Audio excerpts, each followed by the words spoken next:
ఈ రోజుల్లో చాలా సాక్ష్యములు వినబడుతున్నవి. ఇదిగో ప్రభు నాకు కనబడ్డారు, ప్రభు నాతో మాట్లాడారు, ఆయన్ను చూడగానే నా హృదయం కరిగిపోయింది, ఆయన మాట వినగానే నా జీవితం మారిపోయింది.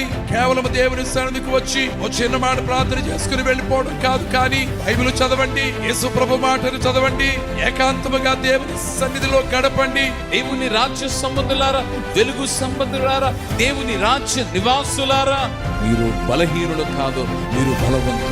సాతానుపై అధికారము కలిగిన వారు, సాతాను వాని అనుచరులపై అధికారము కలిగిన వారు, సాతాను వాని రాజ్యముపై అధికారము కలిగిన వారు. అందుకని క్రైస్తవ భక్తి జీవితము ఎటువంటి జీవితం అంటే, it is a life that is filled with the authority of God.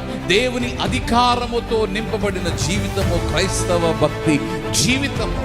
నూనె రాసి నలుగు పెడతారు. ఈ నూనె లేకుండా నలుగు లేదు. నూనె ఖచ్చితంగా ఒంటికి ఉండాలి. నీళ్లు పోసి నలుగు పెడితే సరైన నలుగు కాదది. నలుగు అంటే ఏంటంటే నలపడం. ఈ నలపడంలో ఏమవుతుంది? శరీరానికి కళ వస్తుంది, శరీరానికి సౌందర్యం వస్తుంది.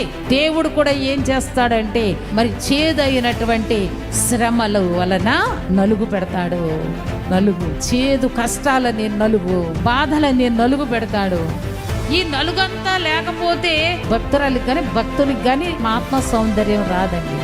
నీ విశ్వాసము ఏ రీతిగా ఉండాలి? దేవుడు కార్యము చేస్తాడు. నా కుమారుణ్ణి వదిలేసి నేను ఒంటరిగా వస్తానని అబ్రహాము అనడం లేదు, మరలా మేము వస్తామని చెప్పాడు. ఇక్కడ అబ్రహాము దేవునిపై విశ్వాసం ఉంచి ఉన్నాడు.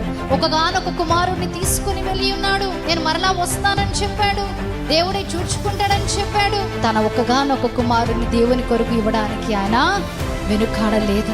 చూచుకునే దేవుడు ఆయన. మనం ఏం చేయాలమ్మా? దేవునిపై పూర్తిగా ఆధారపడే వారముగా మనము ఉండాలి.